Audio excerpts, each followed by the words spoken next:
출애굽기. 이 단어만 들어도 머릿속에 딱 떠오르는 장면들이 있죠?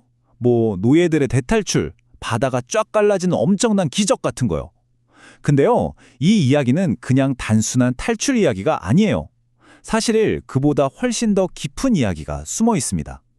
온 땅이 죽음의 그림자로 뒤덮였던 그 순간, 바로 그 안에서 어떻게 생명이 피어나는지, 그 놀라운 하나님의 계획 속으로 한번 같이 들어가 보겠습니다. 오늘 이야기는요, 바로 이 질문에서 시작해 볼까 합니다. 한번 상상해 보세요. 한 민족의 운명이 통째로 갈리는 그 밤. 모든 게 혼돈 그 자체였을 텐데, 과연 하나님의 시선은 어디를 향하고 있었을까요? 우리는 보통 인간의 절망을 보잖아요. 하지만 이번에는 철저히 하나님의 관점에서 이 사건을 한번 따라가 보려고 합니다. 자, 그럼 먼저 출애굽기 11장부터 한번 살펴보겠습니다. 이 11장은요, 구원이 바로 코앞에 닥친 그 시점을 다루고 있어요. 하나님께서 한편으로는 정말 엄중한 심판을 이야기하시면서도 동시에 어떻게 당신의 백성을 딱 구별해서 보호하시는지 그 놀라운 약속을 보여주는 장입니다. 하나님께서 모세한테 이제 마지막 재앙을 예고하시면서 진짜 흥미로운 명령을 하나 내리세요. 바로 옆집 애굽 사람들한테 가서 은금 패모를 달라고 하라는 거였죠. 아니, 이게 무슨 말일까요? 이건 밤에 몰래 짐 싸서 도망치는 그런 노예의 모습이 절대 아니에요. 이 슬라이드에 딱 정리되어 있듯이 이건 승리자의 당당한 행진이었고요. 무엇보다 지난 400년이 넘는 시간 동안에 그 고된 노동에 대한 하나님의 공의로운 대가였던 겁니다. 출애굽기 11장 5절 말씀을 보면 이 마지막 재앙이 얼마나 무서운지 정말 그대로 느껴져요. 이 심판 앞에서는요, 왕좌에 앉은 바로의 첫째 아들이나 저기 맷돌 뒤에서 일하는 몽종의 첫째 아들이나 그 누구도 예외가 없었다는 거예요. 여러분, 당시 사회에서 장자가 죽는다는 건요, 그냥 한 사람이 죽는 걸 넘어서는 의미였어요. 한 가문의 대가 끊기고 미래가 사라지는 거였거든요. 그러니까 이건 사실상 애굽이라는 나라의 미래 전체를 향한 하나님의 심판이었던 셈입니다. 보세요. 그날 밤의 상황이 얼마나 극명하게 달랐는지 이 표가 딱 보여주죠. 애굽 온 땅에는 역사상 들어본 적 없는 그런 통곡 소리가 울려 퍼지는데, 이스라엘 진영에는요, 성경 표현 그대로 개 한 마리도 짖지 않는 완전한 평온이 약속됐어요. 한쪽은 처절한 죽음, 다른 한쪽은 완벽한 보호. 아니, 도대체 어떻게 이렇게 다른 결과가 나올 수 있었을까요? 그 답이 바로 하나님의 구별하심에 있습니다. 여기서 우리가 진짜 놓치면 안 되는 핵심이 있어요. 이스라엘 백성이 애굽 사람들보다 도덕적으로 더 착하고 뛰어나서 보호받은 게 절대 아니라는 점입니다. 기준은 딱 하나였어요. 너는 내게 속했느냐? 바로 이 소속의 문제였습니다. 하나님의 은혜라는 건요, 우리가 뭘 잘해서 받는 자격증 같은 게 아니라 그분과의 관계 안에서 주어지는 선물이라는 걸 보여주는 거죠. 자, 이제 이야기의 절정이라고 할 수 있는 출애굽기 12장으로 넘어가 보겠습니다.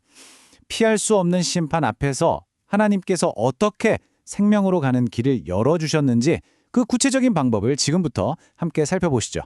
하나님께서 정말 디테일한 지침을 주세요. 먼저 흠 없는 어린 양을 한 마리 잡아서 그 피를 문에 바르라고 하셨고요. 그리고 그냥 편하게 앉아서 먹는 게 아니라 허리에 띠를 딱 두르고 신발까지 다 신은 채로 급하게 고기를 먹으라고 하셨죠. 여기 나오는 단계들이 그냥 복잡한 종교의식이 아니에요. 여기에는 곧 구원이 임박했다는 긴박함, 그리고 말씀에 대한 절대적인 순종, 마지막으로 이제 곧 떠난다는 새로운 여정에 대한 준비가 모두 담겨 있었던 겁니다. 자, 그럼 여기서 질문 하나 드릴게요. 그날 밤 죽음의 천사가 애굽 온 땅을 휩쓸고 지나갈 때 대체 무엇이 그 무서운 심판을 멈추게 했을까요? 문을 꽁꽁 걸어 잠가서? 아니면 그 집안에 착한 사람들이 살고 있어서? 그 답이 출애굽기 12장 13절에 정말 명확하게 나와 있습니다. 하나님께서 이렇게 약속하셨어요. 내가 그 피를 볼 때에 너희를 넘어갈 것이다. 바로 이겁니다. 하나님이 보신 건요, 그 집안에 누가 사는지 그 사람이 얼마나 착한지가 아니었어요. 오직 문에 발린 어린 양의 피였습니다. 이게 핵심이에요. 나 대신 다른 누군가의 희생, 바로 이 대속의 피가 심판을 멈추게 한 유일한 이유였던 거죠. 이 사건이 바로 우리가 유월절이라고 부르는 절기의 시작입니다. 영어로는 Passover, 말 그대로 심판이 넘어간다, 지나간다는 뜻이죠. 심판이 어린 양의 피가 발린 집을 그냥 지나쳐가는 이 모습, 이건 먼 훗날 온 인류의 죄를 대신해서 십자가에서 피 흘리실 진짜 하나님의 어린 양, 바로 예수 그리스도의 구원을 미리 보여주는 너무나도 선명한 그림자였던 겁니다. 그리고 마침내 430년이라는 정말 긴 노예 생활이 끝이 납니다. 애굽을 빠져나온 사람들, 아이들을 빼고 걸을 수 있는 남자만 60만 명이었다고 하니까 어마어마한 행렬이었겠죠. 근데 정말 중요한 건 하나님께서 이들을 더 이상 노예라고 부르지 않으시고 여호와의 군대라고 부르셨다는 거예요. 이건 그냥 자유를 얻은 걸 넘어서 그들의 정체성이 완전히 바뀌는 위대한 순간이었던 겁니다. 자, 이제 출애굽기 13장으로 넘어가 볼게요. 구원받은 백성의 새로운 삶이 이제 막 시작됐잖아요. 13장은 바로 그 지점을 다룹니다. 우리가 받은 이 구원의 은혜를 어떻게 기억해야 하는지, 그리고 앞으로 펼쳐질 그 여정 속에서 인도하시는 하나님을 어떻게 믿고 따라가야 하는지를 가르쳐주는 아주 중요한 장입니다. 하나님께서 명령하시기를 사람이든 짐승이든 처음 태어난 것, 즉 초태생은 다 거룩하게 구별해서 당신께 바치라고 하세요. 왜 하필 처음 태어난 것일까요? 바로 그 유월절 밤을 생각해보면 답이 나옵니다.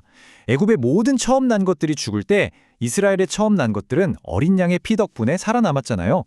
그러니까 내 생명은 이제 내 것이 아니라 하나님께로부터 온 것입니다. 하나님 것입니다. 라는 신앙 고백이 바로 이 명령 안에 담겨 있는 거죠. 그리고 하나님께서는 이 구원의 감격이 그냥 우리 세대에서 아, 그때 그랬지 하고 추억으로만 남기를 원치 않으셨습니다. 왜냐하면 신앙은 기억하고 또 다음 세대에 전수하는 것이기 때문이죠. 그래서 무교절 같은 절기를 지키면서 이 구원의 역사를 계속 기념하게 하신 거예요. 나중에 자녀들이 아빠, 엄마 이거 왜 하는 거예요? 하고 물으면 여호와께서 그분의 강한 손으로 우리를 이끌어내셨기 때문이란다 하고 가르쳐주라고 명하신 거죠. 이 지도를 보면 하나님의 세심한 배려, 그분의 지혜가 정말 잘 보여요. 사실 애굽에서 가나안까지 가는 더 빠른 길이 있었어요. 지름길이요. 그런데 하나님은 일부러 그들을 광야라는 먼 길로 돌려서 인도하십니다. 왜 그랬을까요? 만약 지름길로 갔다가 갑자기 전쟁이라도 만나면 이제 막 노예 생활에서 벗어난 이 백성들이 겁을 먹고 아이고 우리 그냥 애굽으로 돌아갈래 할 걸 너무 잘 아셨기 때문이에요. 방장 편한 길이 아니라 때로는 좀 돌아가는 것처럼 보여도 우리의 믿음을 훈련시키고 성장시키는 가장 안전한 길로 인도하시는 것. 이게 바로 우리를 향한 하나님의 섭리인 거죠. 그렇다고 그 험난한 광야 길을 그냥 너희들끼리 알아서 가라고 내버려 두셨을까요? 절대 아니죠. 낮에는 이글거리는 태양을 가려주는 구름 기둥으로, 밤에는 사막의 추위를 막아주고 갈 길을 밝혀주는 불 기둥으로 함께 하셨습니다. 출애굽기 13장 22절 말씀을 보면요. 정말 중요한 사실이 나와요. 이 기둥들이 단 한순간도 백성 앞에서 떠나지 않았다는 겁니다.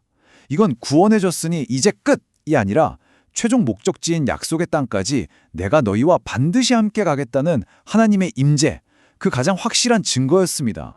이 수천 년 전의 이야기가 결국 오늘을 살아가는 바로 저와 여러분에게 질문을 던집니다. 때로는 캄캄한 밤처럼 앞이 막막하고 때로는 뜨거운 태양처럼 버거운 시련을 만나는 우리의 인생 광야에서 오늘 당신의 삶을 인도하고 보호하는 하나님의 구름기둥과 불기둥은 무엇인가요? 그 변함없는 은혜를 발견하고 또 굳게 의지하는 그런 하루가 되시기를 바랍니다.